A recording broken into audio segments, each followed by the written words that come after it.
Good morning, Facebook family and friends. Today is Sunday, June 12th, 2016. As you all know, last night at 2 o'clock in the morning, one of the deadliest mass shootings in our current American history.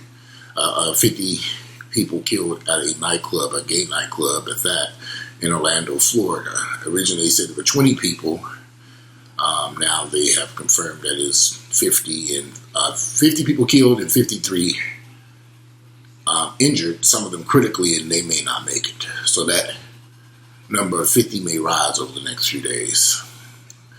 So when I say modern history for us, I would say in this century, this is probably other than September 11th. This is probably the largest murder of 50 people. It's very sad because I was in bed asleep. I went out last night to a birthday party, and when I left the birthday party, I drove by a couple of clubs, and when I tell you these clubs were packed in Atlanta last night, I drove by Bulldogs, and there was a line around the building. I wanted to park and go in there, but there was just so many people in line. Parking was a mess, so I drove by a couple of spots here in Atlanta, and they were all packed.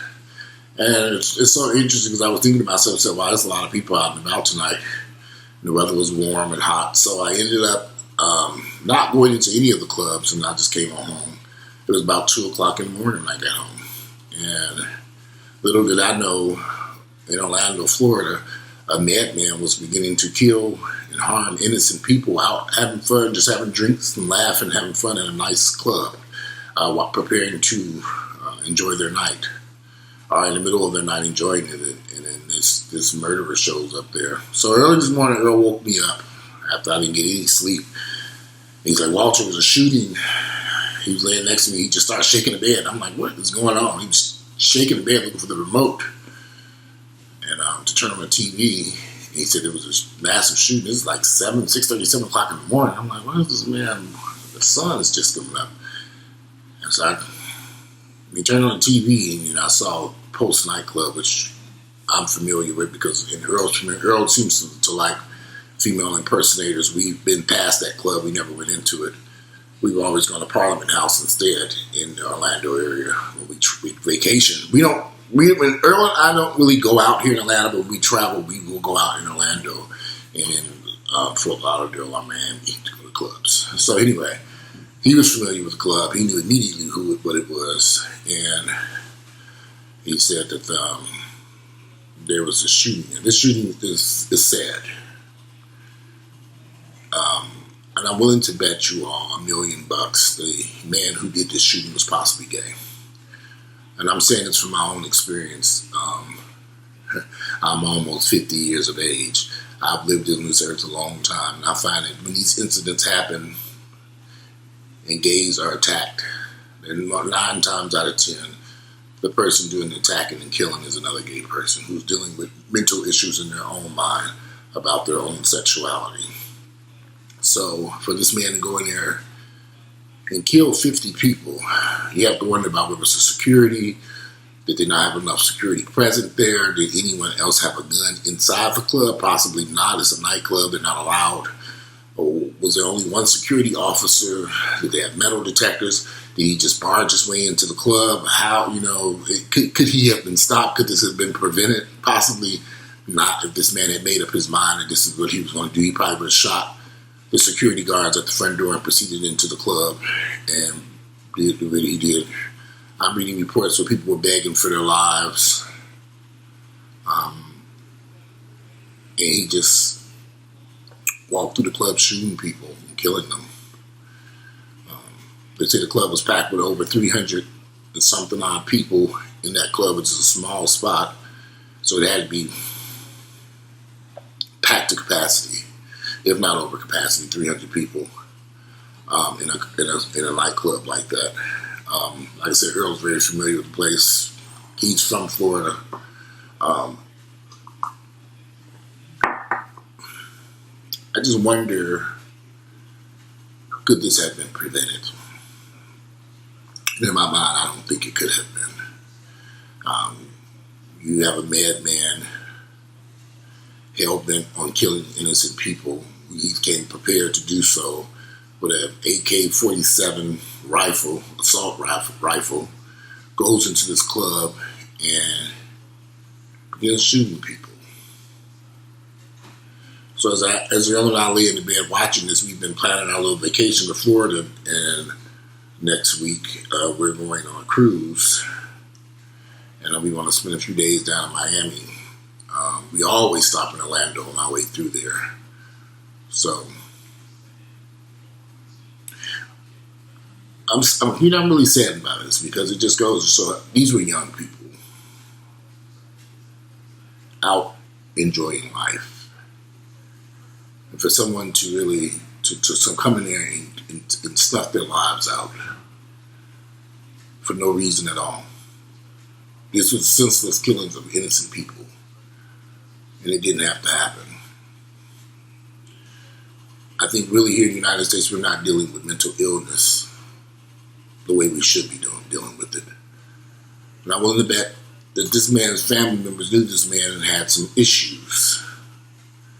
And probably covered up his issues with religion. I've seen this in my own family, religious people in my own family who I know are mentally ill, but they use religion to cover up their mental illness. And this man, I don't want to say his name. I don't think he deserves any glory at this point for this heinous crime that he committed.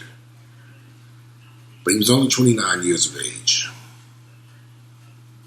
And he didn't value anyone's lives, not even his own life.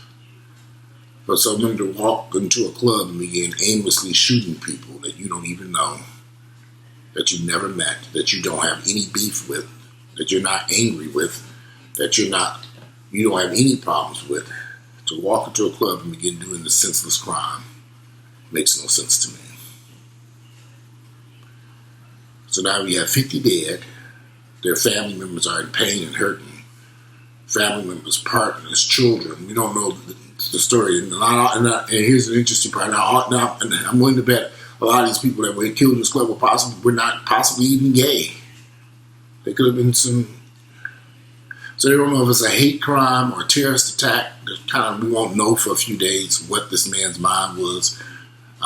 They haven't quite said he was a Muslim. His name sounds Muslim. No one will know for a few days what motivated him to do this. I did see something about he saw somebody kissing in Miami or something like that, and it infuriated him or something. So we don't know that to be fact. We'll never really know what was going through this man's mind to go into this club and begin shooting innocent people for no reason. The senseless gun violence in the United States endangers all of us. You don't have to do anything wrong to anyone for them to pick up a gun and begin shooting and killing you and your family members and friends because they're so readily available. Anyone can get them from anywhere. You just wonder, when will this violence end in this country? I don't know what the purpose of an AK-47 assault rifle is for other than killing people. I don't think people go hunting with AK-47s. I don't know. I don't know much about that assault rifle. But for him to have such a powerful weapon to walk into this club and begin shooting and killing innocent people, it surely was a weapon that he should not have had. And I wonder, does it make sense to even sell that weapon here in the United States? I'm all for gun rights, but some of these guns are too deadly and too dangerous and may not benefit the public at large. Like I said, I don't know very much about an AK-47. I'm just going about what I saw in the news report. So I kind of get the impression it was an assault rifle with a high capacity ammo so he could shoot continuous bullets without having to reload. That's the kind of impression that I got. But I'm sitting there watching the news reports. I've been up since 6:30. I'm going to have to take a nap because going out last night has left me exhausted.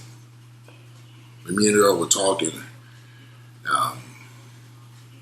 we've had our problems over the past and we're human beings. I'm a human. He's a human being. We have our issues. Some days we have good days. Some days we have bad days. But I think when instances like this happens, it brings us closer together because we don't know what may happen tomorrow. And I always tell Earl, we can't be going around here fussing and fighting and arguing over nothing. When any one of us can walk out that door and never return.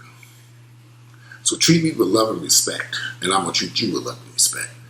Because you never know when you may never ever get the chance to speak to me again. Because any one of us could walk out that door and anything can happen to us, whether it's a car accident, a shooting, even a heart attack. You don't know. And I hope that those family members in those in that club and those people were at peace with each other. I try to go through life